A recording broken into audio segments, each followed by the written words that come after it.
अपने पास्ट को ओन करके चिप्स कमाने का समय आ गया है।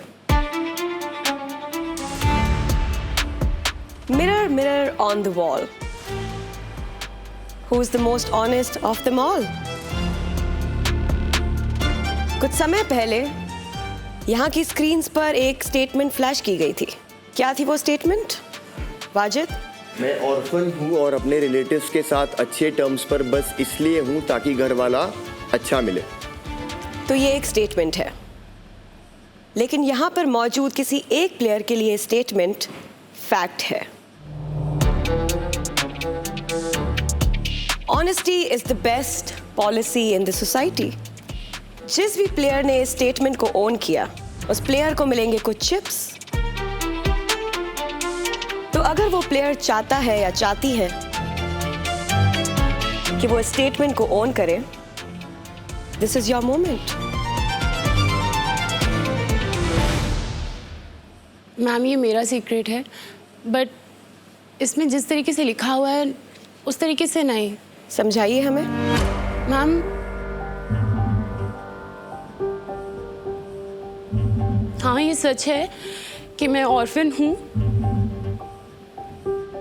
मेरे पापा नहीं हैं, वो काफ़ी टाइम पहले चले गए थे। मेरी मम्मी अभी 1 साल पहले गई हैं। और मेरी मम्मी ही मेरे लिए सब कुछ थी, पूरी दुनिया थी मेरे लिए। वो मेरे साथ बॉम्बे में रहती थी, मेरे साथ ऑडिशंस में जाती थी। She was a cancer patient.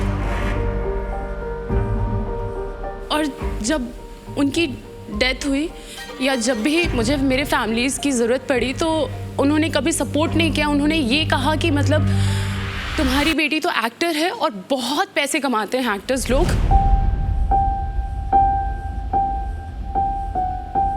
तो तुम्हें पैसों की ज़रूरत नहीं है।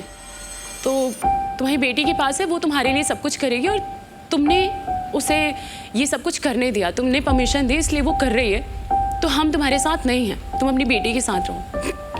एंड मम्मी मेरे साथ थी, मम्मी ने मुझे कभी नहीं छोड़ा। वो मेरे लिए थी, मैं उनके लिए थी।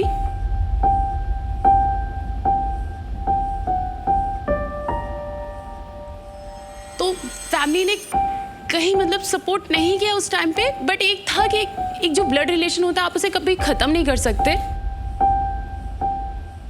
मुझे ये था कि चलो अभी गलती हुई है, अभी चीज़ें हैं तो इसलिए सपोर्ट नहीं कर रहे, बट एक टाइम के बाद जब ज़रूरत पड़ेगी तो वो करेंगे। जब मेरी मम्मा की डेथ हुई तो मेरी फैमिली में से कोई नहीं आया, एक भी पर्सन नहीं था। मेरा छोटा भाई था जो मुझसे 8 साल छोटा है, और मैंने लिटरली यूट्यूब में सर्च मारा कि माँ का अंतिम संस्कार कैसे करें।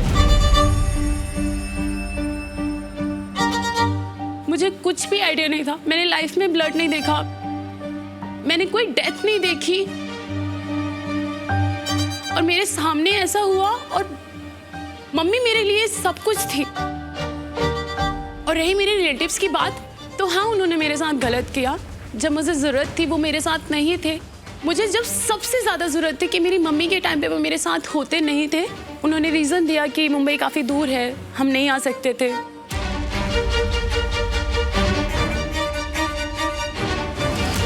तुम इतने टाइम तक डेड बॉडी नहीं रख सकती, क्योंकि मेरी मम्मी को कैंसर था। वो उनका वेट था 110।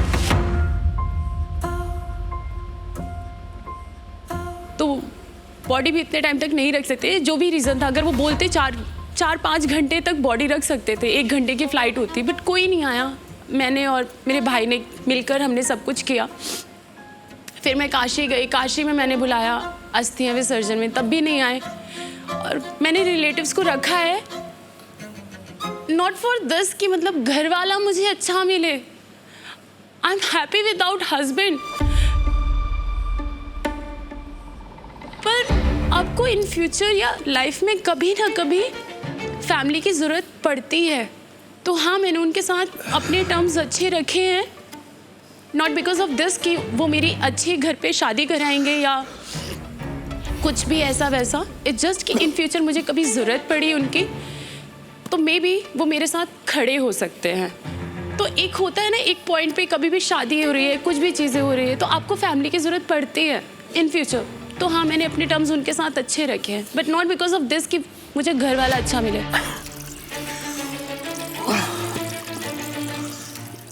कभी मैंने उनको बैड वर्ड्स नहीं बोला, कभी कुछ भी नहीं। और मुझे ये रियलाइज़ तब हुआ कि मुझे फैमिली की ज़रूरत है, क्योंकि मम्मी के जाने के बाद मैं रोई नहीं।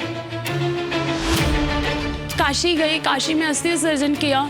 देन उसके बाद जब मैं अपने होम टाउन गई तो मेरी फैमिली थी जिनके सामने मैं रोई हूँ। तो आप रो उनके पास सकते हैं जो आपका पास्ट या आपकी चीज़ें जानते हैं। मुझे फैमिली की ज़रूरत है और इसलिए मैंने उनके साथ अपने टर्म्स अच्छे रखे हैं, जस्ट बिकॉज कि मुझे ज़रूरत है, नॉट बिकॉज ऑफ दिस कि मुझे उनसे उम्मीद है कि वो मेरा पार्टनर ढूंढेंगे या कुछ भी ऐसे। It's all about destiny. अगर मेरी डेस्टिनी में सही पार्टनर है या नहीं है मुझे नहीं पता। अगर होगा तो मिल जाएगा, नहीं तो it's okay, I am happy without him. You're very strong. You're very strong.